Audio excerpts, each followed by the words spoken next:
Right, so welcome back to the broadcast. Dr. Ignatius Kibe joins us this morning as we get to, expound on last week's conversation. We're talking about reproductive health. We focused much on the women, but today we want to shift focus on the men. Infertility is one thing that we struggle with, in our family setup, and we keep seeing most of the times fingers pointed at the women. We say it's a whole different thing. Sometimes if you do not seek, medical help, you would end up blaming, each other.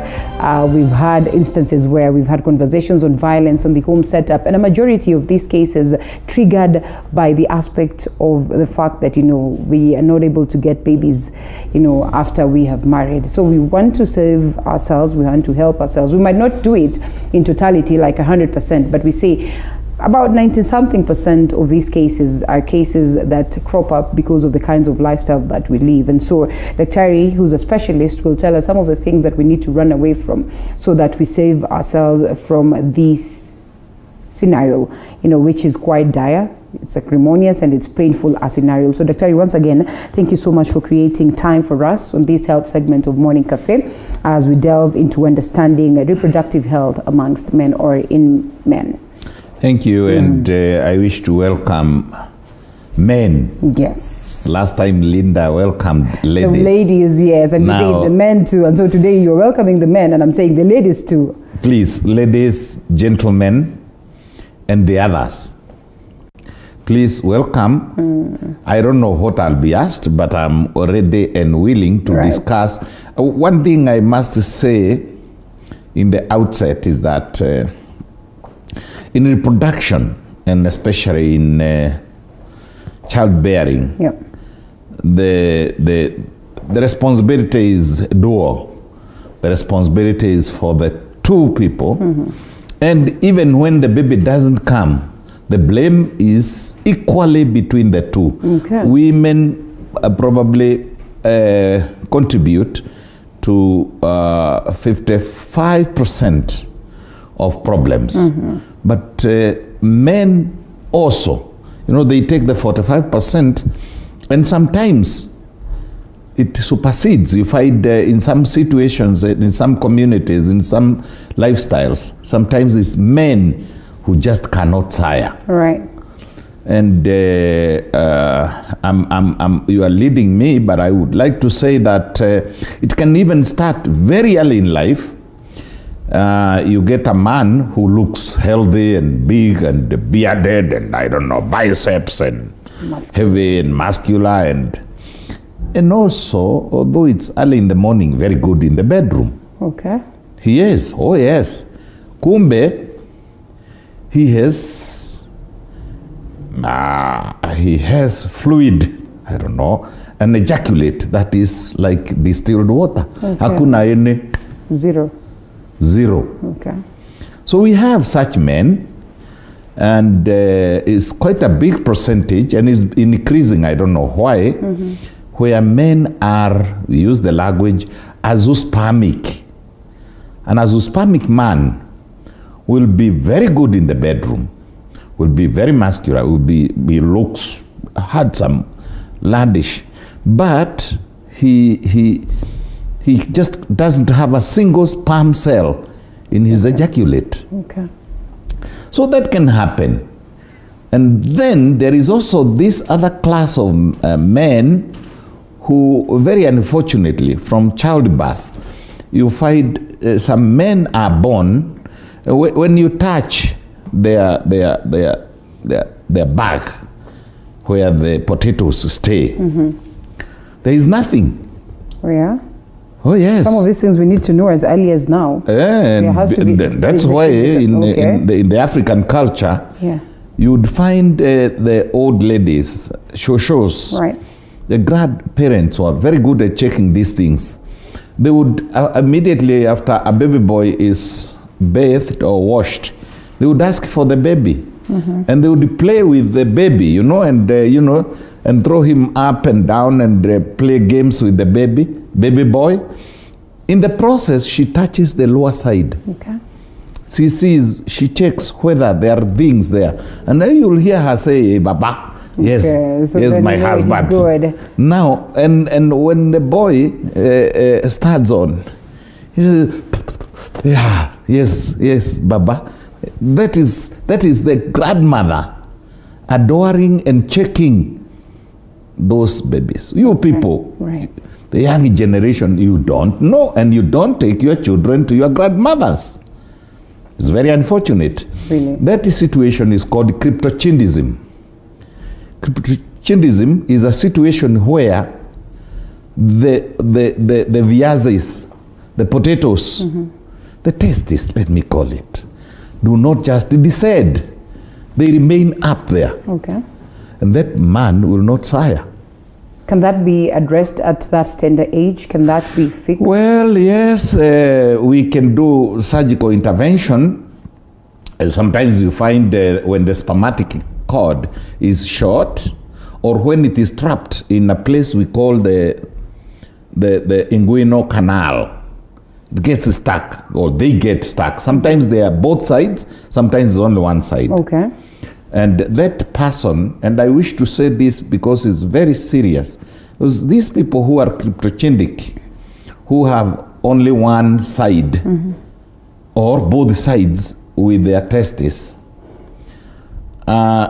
their fertility is zero if they are both sides, or very little if it's one side. It's one side. Okay. And a bit unfortunately, and this is good information for parents, young parents especially, at a later stage in life, say at 30 years, 40 years, these people are higher at the risk of cancer of the testis. So cryptochindism can precipitate cancer.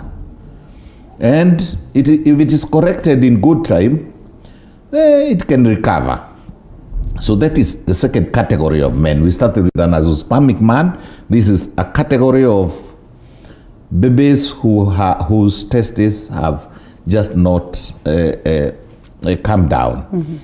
And like I said, it's a very small and simple surgical procedure and intervention that pulls it down. Of course, it depends on why at all it got stuck up there. Now, there are also men who don't just have sufficient nguvu. Okay. The language, nguvu za kiume. Everybody is shouting nguvu za kiume. What does that mean? Now, when we do semen analysis, Linda, we do semen analysis. We're looking for at least 13, 14 parameters, 13, 14 points. The first one that we look at is the volume. The volume. How much does this man pour out at an ejaculate, one single ejaculate? Okay. And more particularly, if he has stayed for a long time, or at least a week before he does his thing. Right. We look at the volume. It should be between half a teaspoonful and a full teaspoonful. That is 2.5 cc to 5 cc. That is a normal man. Small spoon and the big spoon. Right? The small spoon, the one for 2.5 is the small one. I think 5. 5 cc Teaspoonful. is a teaspoonful. The one for corrogating sugar. Yes. If a man has less than half a teaspoonful, we say the volume is not proper. Okay. And we, of course, advise him. Like you said, there is a lifestyle, there is, of course, the diet, again, his health status. So we check all these things. We also check the pH. The women's private parts are usually acidic. The man should be neutralish.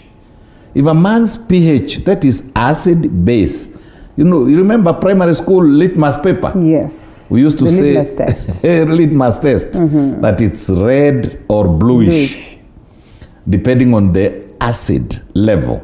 It should be near neutral. Men's pH should be near neutral. If it is too basic, it's not good. If it's again too acidic, it's not good. Okay. It should be near 7.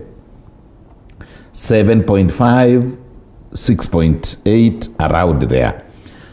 Because if it is too, we want to see the swimming, you know, these cells are microscopic. The sperm cell is microscopic. Okay. You can barely see it. And it is supposed to go a long distance.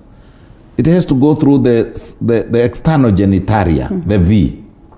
It has to go, and there are some men, as they do their thing, they get excited and they come out a little bit. Okay. And the distance is longer. And a woman's V could be as much as 7 inches. Okay. So if it depends on where he poured. So if it is very far inside, well, good, and that is also a chance for a boy. Okay. Oh, I hope you had that. I hope you had that. The struggle is real out here, Dr. Yes. The struggle is real. And now this, the deeper it is, the higher the chances of getting a boy. Now, it has to swim, like I said, 7 inches at the most, and probably 1 inch or 2 if he does it deep inside. Okay. Now, it has to go through the cervix. The cervix is not a dot. It's not just a point. It's not that circle that we normally draw. It is a good 6 inches. So you can now see this microscopic cell is supposed to swim through a very rough 6 inches of the cervix. And then it enters the uterus. Uterus is a whole world for a sperm cell. Okay. You can imagine, and it's possible that Linda gets triplets. It's possible. It is possible. So you can imagine 3 babies in a womb. 3 babies each weighing 2.5 kilos. That is huge. 7.5 kilos. And we are not counting or including the fluid, blood, you know, the where it is swimming, you know, all this.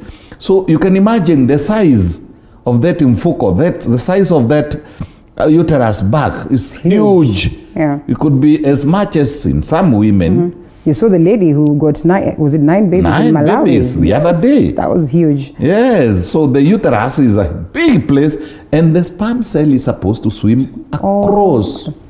So we also check, does the sperm cell have sufficient energy?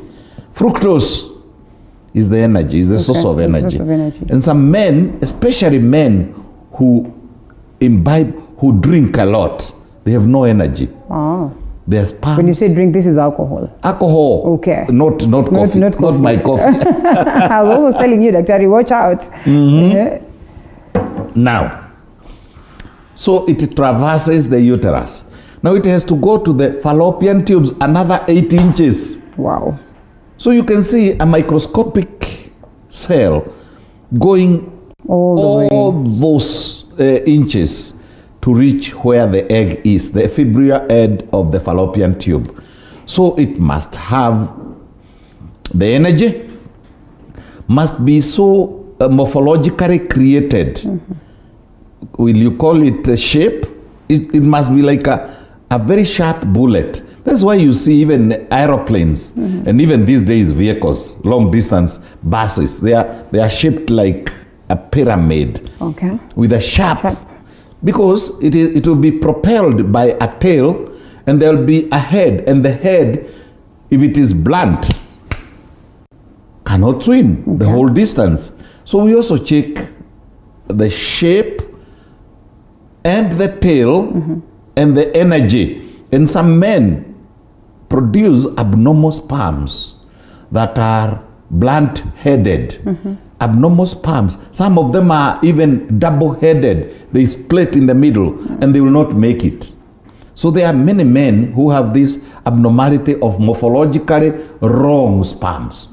So they are there, they are doing their thing, they are blaming the lady for not siring. Kumbe, his sperms are built badly. So we look at that also. The other thing that we look at in great detail, and this can cause men to be infertile, is the kinetic speed, the one I just talked about, the speed, because it's supposed to move from the V to the cervix, to the uterus, to the fallopian tube, to the end near the ovary. You see, it's a long distance. Now, so we measure distances. Some men, when they ejaculate, you find the damn thing is like a relay. It's like a London marathon with millions and millions, up to 20 to 35 million of these cells. Okay. And they are all competing. They are wriggling. You know, they are so swimming. To get there is like eels, okay. like fish. All right. Trying to get there, and they compete. I'm telling you, they do. Wow. In fact, in my lecture, I used to call it the difficult journey of the sperm cell. It's a tough journey. So some men have very lazy sperm cells. Where he drops them, they stay there. What informs this?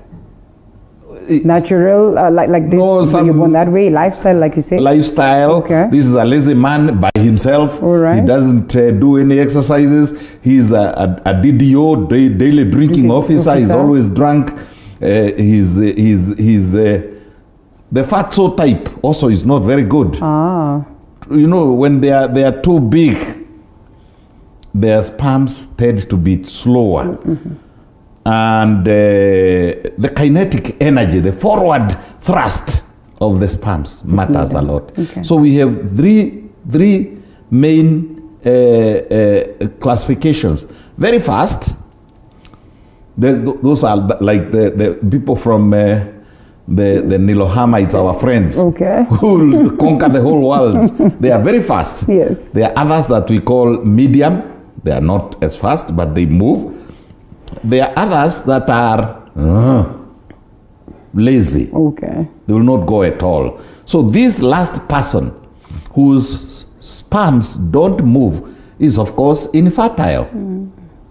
Some are even dead. So what we do, we also count live and dead sperms per ejaculate. All right. And in this country, we are getting very many dead cases of dead sperms. They are there, all right.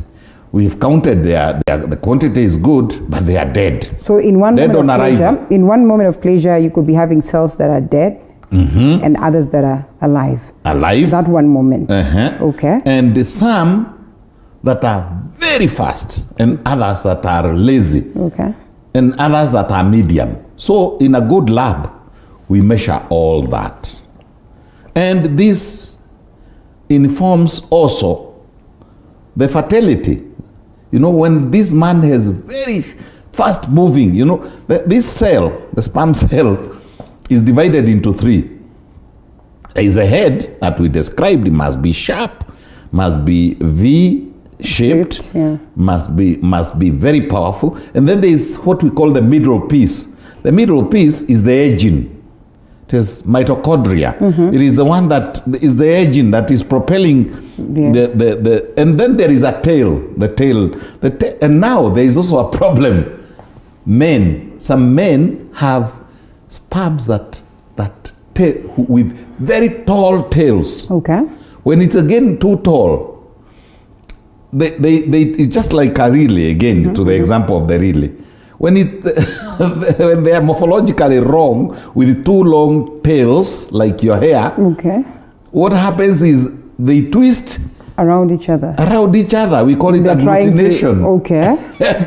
They agglutinate and they form into balls. It's just like a relay, where some tall guy from probably Rwanda or somewhere, and also from probably somebody whose legs are not very powerful, and he falls down, and all the other people fall down in that relay, and they don't complete the race.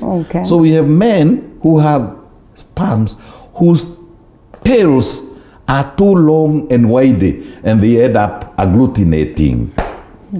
So there are very many reasons why a man can be infertile. Now we also check to see whether this man has, we mentioned sufficient energy. We mentioned sufficient fluid. We want to check whether in his lifetime he has had gonorrhea or syphilis or chlamydia or Trichomonas vaginalis, because what happens is when these bacteria go into a man, they end up in the manufacturing unit, which is the viasi itself, the potato, the testis. And there they can precipitate or resort to very many conditions, diseases. I'll mention one, epididymitis. Epididymitis. Epididymis is that place where sperms mature. Once they are manufactured, and it takes, by the way, 72 days to manufacture one sperm. One is an average 72, it could be 65 to 75 days, but 72 days on average to manufacture one sperm. Wow. And so every second, billions of sperms are being manufactured. They start every second. Now I'm starting. The others are at the stage too. So by the time 72nd day comes, I'll have sufficient to discharge. So there are men who do not mature at all. They are called spermatids. They are there. They did not mature. So that is also a condition that can make the procedure of maturation of sperms. Okay. There are a couple of questions coming in, Dr. and I'd love for you to get to answer them. And even as you expound some more on that particular point, of course, one is asking whether family planning could be a factor towards also altering the processes of a man, you know, their health, reproductive or system. And when they're saying this, is not family planning on their end or contraceptives, you know, they just speak of contraceptives and family planning on the end of the women. So whatever it is that the woman takes or gets in form of family planning, whether it will alter the health processes of a man. I don't think so. It doesn't in any way. But there are men who've said contraceptives have affect them in a way, and we know the basic ones that they probably use. Let's hold it and take a short break. Come back on that very point. Okay. Good.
Raukia siku njema na tunukiwa offers kila siku. Pata offers zote mahali pamoja ili uongeze zaidi, utume SMS zaidi na ubrowse zaidi. Wewe usijali.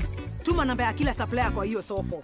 Nitajuble nitaongea na kila mmoja wao. Very good. Piga *444# utunukiwe Credo double. Raukia siku njema na tunukiwa offers kila siku.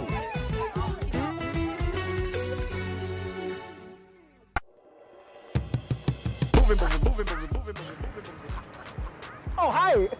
It's not what you're thinking. It's a cup of coffee. Coffee, movie. Together, Coffee with Movie. Every Sunday, 8 p.m. on TV 47, where we bring you interesting, enticing people. Well, we've concentrated on musicians. Yeah. Producers. So now I manage, because telemanagement and events management, I think, was my passion. Right about now, we want to go beyond to the counties and to other countries. I'll see you. Let the sun stand still like Joshua time for 3 hours, but this time for only 1 hour. We bring you Coffee with Movie. Interesting, enticing guests. I'll see you. Tunaweza anza tuna Mombasa, Kisumu, Nakuru, twende Uganda, Magufuli Land, TZ, you never know. It is Coffee with Movie. jua unaweza enda sasa. Okay,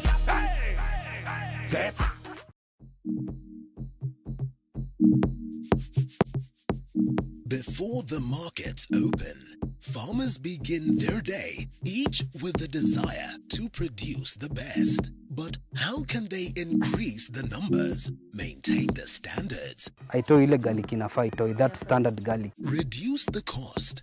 We spread our risk.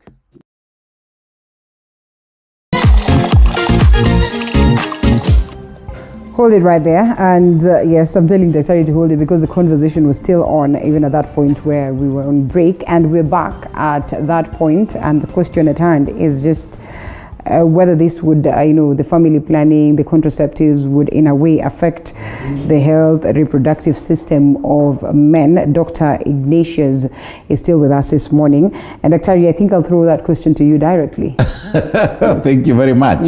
Now, what I know, and as we continued with the conversation, is that directly, what a man would imagine that because my wife has a Depo-Provera, or because my wife has an injection or an implant, or she swallowed tablets, it will not affect. This is systemic. It is going to the brain. We said last time it goes to the pituitary gland, it goes to the hypothalamus, it comes to the ovaries, it goes to the fallopian tubes, it spoils the systemic ones.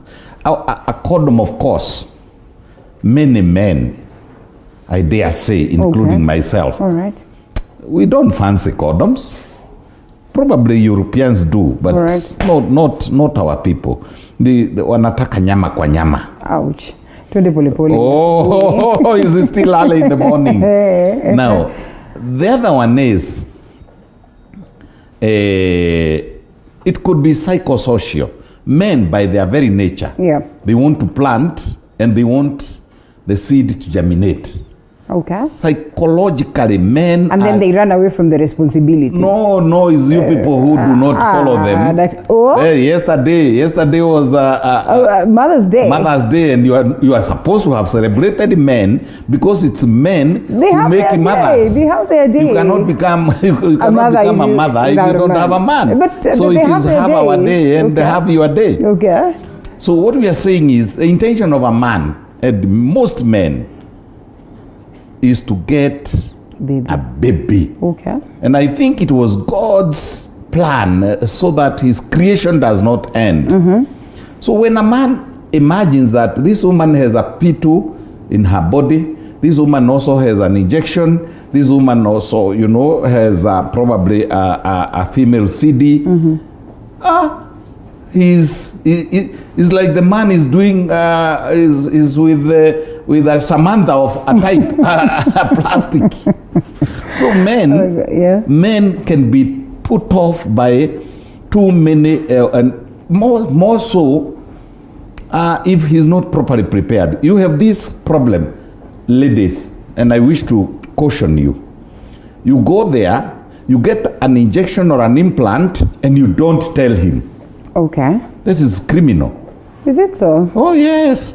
It takes two. Don't you think it will help solve this problem that you raised, that in most cases they are there to sire, and therefore if there's anything that why don't you discuss with him then? Tell him, look, darling, today I want us to go and visit Dr. Kibe.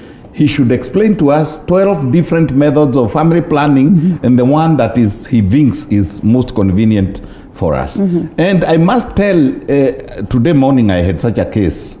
I had a patient who was like that. Okay. She wants me to give her, to select a family planning method for her online. And I said, no, treat this with the seriousness it deserves. Okay. Come with your boyfriend or your husband. Let us discuss. Let me take your blood pressure. Let me take your blood sugar. Let me roughly estimate the size of your uterus. Let me estimate, let me see your age, let me see your varicose veins, because all these things will be affected by the family planning. Okay. Treat family planning clinically. It's not just another thing that you had through the hairdo doctors. There are some doctors, you ladies. At ile mimi niliambiwa where aliambiwa na nani? Yes. She was told by another lady who was in the salon with her. Is wrong. Treat it with a serious.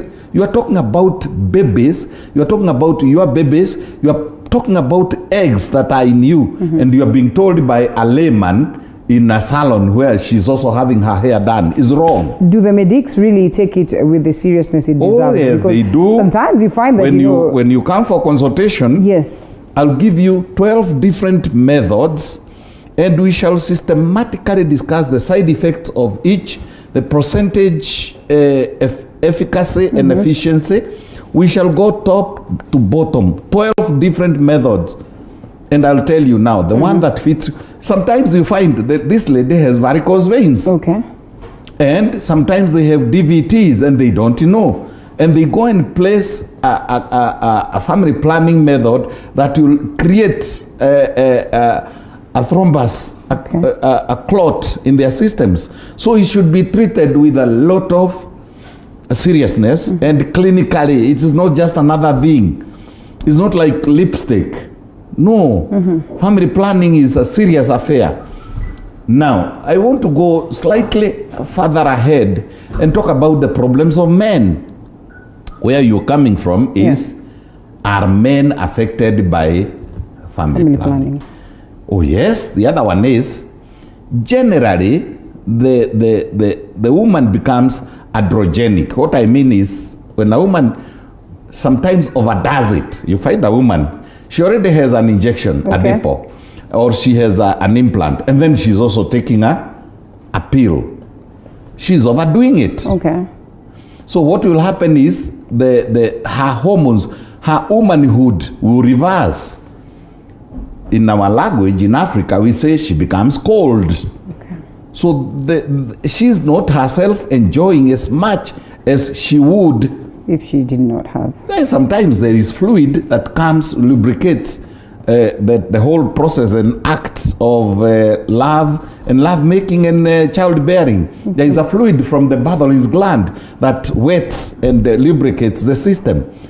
If you overuse this family planning, sometimes it dries up. Oh. The Bartholin's gland, you start getting dry sex. Okay. So what we are talking about is all these things must be discussed, and they absolutely do affect a man. A man will know. Okay. That you are there's some difference. There's some difference. Now this is becoming drier. So sometimes they will keep probably mafuta ya kukamua, some jelly or something near, or KY jelly or V gel near the bed. Sometimes baby's oil, you know, those baby oil, and they will lubricate with it. And let's just start with the reason. The reason is she overused and misused contraception. Now that we've touched on the ladies briefly, let's just look at this question also that was sent by one individual. And sometimes some of these questions are a little bit personal and therefore allow us not to mention much of the names. And she asks, I needed to consult the doctor on remedies of blocked fallopian tubes. What are the options outside of surgery? If I can get his contact on him, of course, so that he can get to answer that, I will be at peace. Well, that is a very big problem, and we've been discussing it several times. Women, I'm telling you, I'm repeating, I want to shout that blocked fallopian tubes are results of sexually transmitted diseases. Okay. It's not a condition. You're not born like that. It's not like cryptochinism in the man. The minute you notice abnormal discharge coming from your private part, go very fast, go to one of the best doctors in town. Get it done, culture and sensitivity, and get treated, because it will continue burning. We call it inflaming. We say inflammation. Sometimes we even call sexually transmitted diseases, we call them PIDs, pelvic inflammatory diseases. Amechomeka, hata language ya mutaa. Wacha yule msichana alinichoma. Yes. Now, ends up with a blocked fallopian tube. It is your shower, it is your responsibility as a lady. You are the one who did it. Hold it right there. Alice from Kisumu is calling us this morning. Thank you so much for calling in, Alice. How are you? Asante, Daktari is listening to you. Okay, I wanted to ask. I'm 44 years old and I'm not sexually active, but I normally realize that whenever I have sex, my periods come back. Okay. So what could be the problem, what could be the problem? Could Daktari help me with the... Daktari, you had that question. 44 years old, not sexually active, but the moment she has sex, then blood started oozing out. What could be the problem? You've used the best language. You've said blood coming out.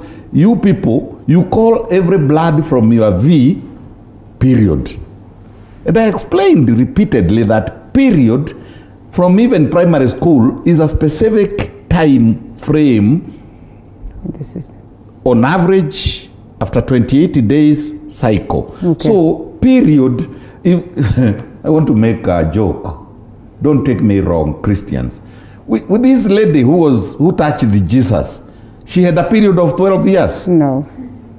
I mean, the language of period must be corrected.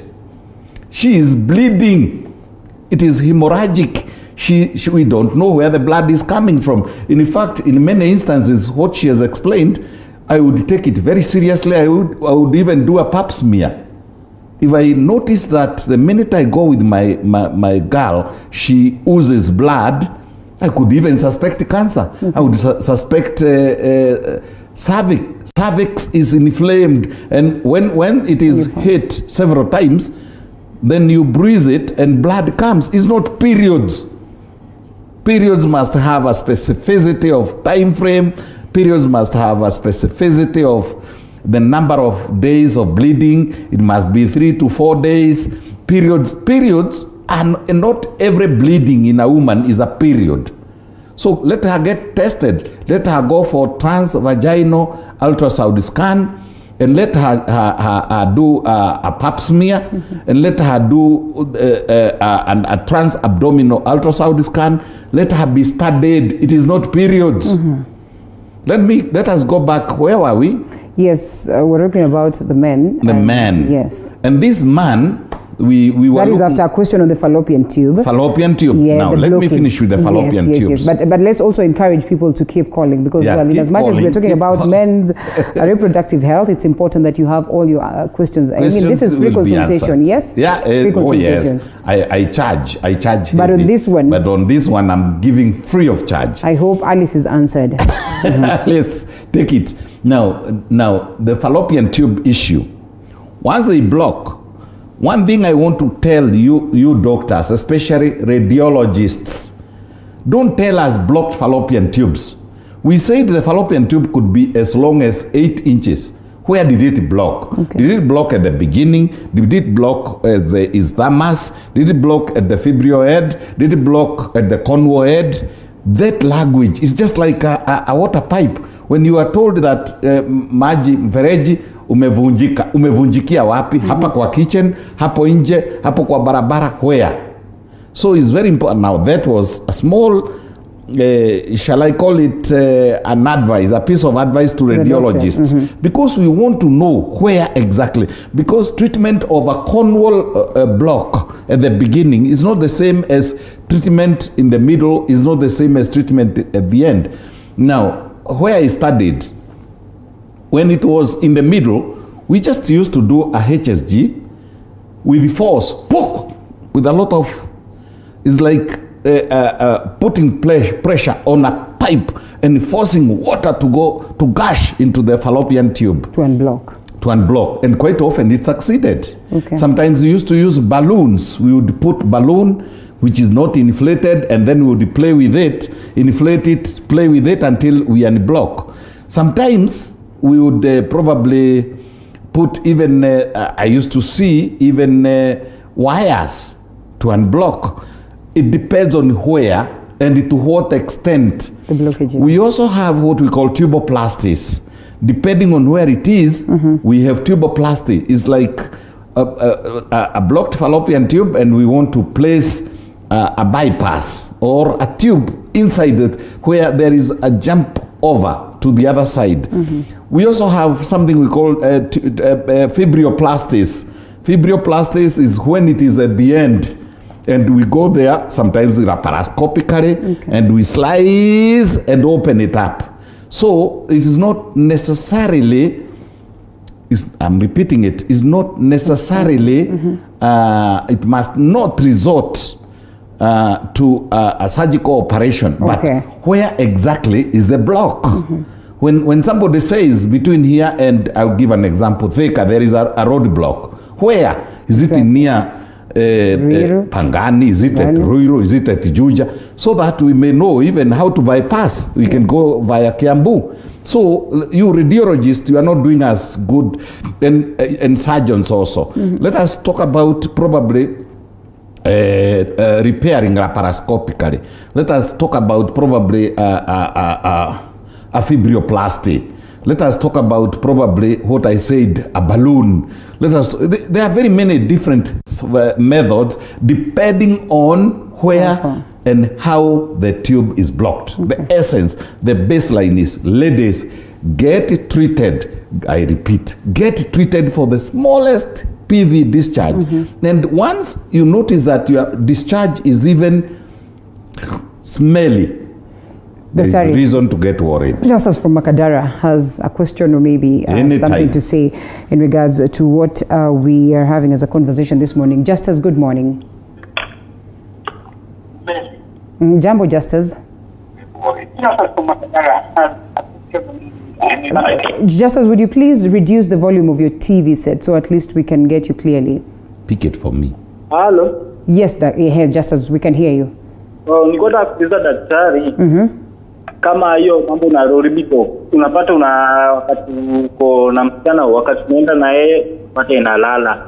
Alafu kuna wakati nilikuwa na hiyo disease ya kutoa uchafu, discharge kwa pains, lakini sio nikaisha. Lakini bado naonanga shida iko. Come again, can you? Unaweza kurudia tafadhali? Or you pick it up for me. All right. Just as again, sijakusikia vizuri clearly. Yes. Nilikuwa na hiyo shida yenye daktari ametuambia hiyo ya kutoa discharge kwa pain. Okay. Nikatreat yangu ikaisha, lakini naona ni kama it affect. Ikaku affect, what exactly is the problem? What is it that you're experiencing? Hizo pande ya nini zangu zinaitwaje? The system generally, he says he had a problem that you have explained, and akatritiwa, and then eventually alipona. But then again, he feels like it affected him somehow. No, what happens is good that we pick for 2 minutes. Yes. We pick on the physical problems of men. Right, okay. And their organs. Because sometimes when a man also gets sexually transmitted diseases, gonorrhea, syphilis, chlamydia, mention them, trichomonas vaginalis, Gardnerella, what? Even herpes. When a man gets this, even what? It climbs up, just like in the lady, it climbs up the urethra. He gets a condition we call urethritis, and a man can also block the tubes. Okay. Vas deferens blocks. We have had strictures, you saw? That if he cures, the disease is gone, but the scar is still there. Okay. Or he healed like a keloid. You know, some people, when they get hurt or when they have a wound, as it heals, it leaves a keloid. It leaves a swollen part, and the bacteria are finished. Okay. So he'll continue having the problems, yes. Until sometimes we do tunachokora huko ndani, like just like the fallopian tube of a lady. Right. A man's urethra can have permanent problems. And we have a test, we have a urogram. We shall climb up with the urogram. Just like in the woman, we said HSG, hysterosonography. We have the ascending urogram. We want to check whether the pipe that brings sperms is blocked or not, or if it has a stricture, or it is half closed. We also check whether he has prostatitis, because sometimes these bacteria grow up, and they spoil the prostate gland, which is an integral part of reproduction in a man. We want to check whether his seminal vesicle, the store of sperm, sometimes it gets inflamed, and sometimes it goes on like that through the seminal vesicle, through the urethra. It gets urethritis and it climbs up to the kidney and destroys the kidney. Okay. You know, you get the man, an infection can go all the way up to cause nephritis in the kidney. Sometimes it climbs down through the same pipes and goes to the testis. And that's what I mentioned, epididymitis. That is what I mentioned. Sometimes it may heal and leave him with something we call a hydrocele, or several small hydroceles or cysts. Okay. So the men are just exactly like women, and there are many men who have cystic testes, or even cystic. They have cysts or damaged prostate gland, prostatitis, or men who have actually, even sometimes we get the seminal vesicle blocking. So men are exactly like women, but they don't want to admit. Hold it, Dr. Psychological effects of the same. Are there scenarios where you probably are healed, but because you still are traumatized by that experience, then you can experience psychological instability? Absolutely. That gets you thinking that maybe you are not okay, and in real sense you are. Absolutely true, and that's why self-treatment is wrong. Okay. Over-the-counter treatment is wrong.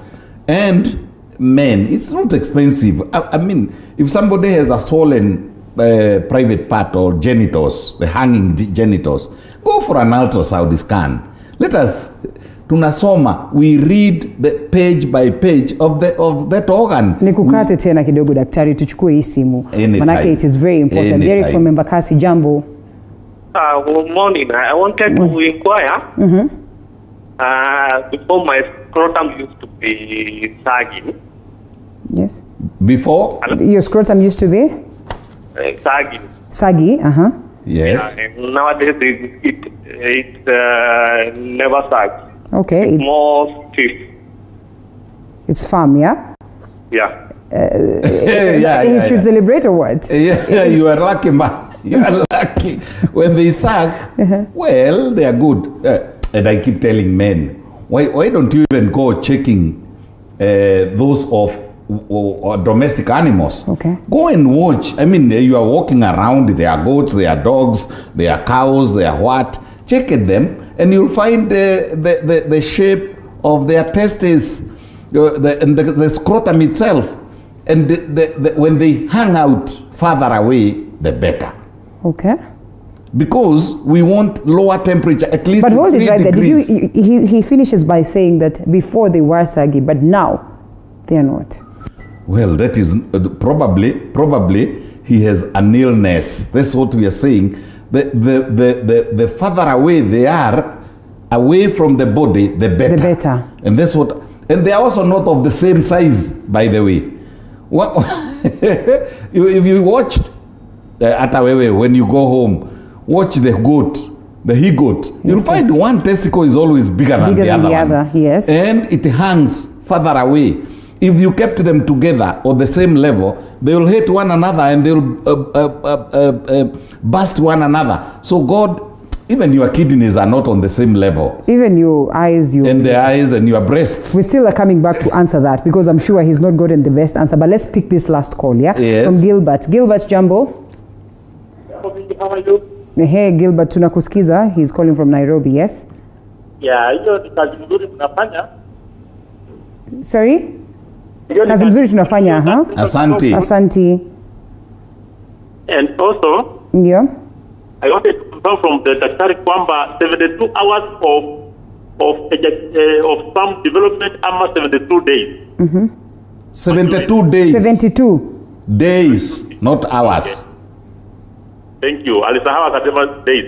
Oh, alisema days. Oh, all right. 72. No, I thought he said days. Yes. Saying days. Days, not hours. I gave an example and I said this minute billions of them are in process in my testes, and they are being processed, so that by the 72nd day I'll have sufficient. I'll have 32 million for the first shot, probably 25 million for the second shot, and probably 10 million for the third one. And they diminish.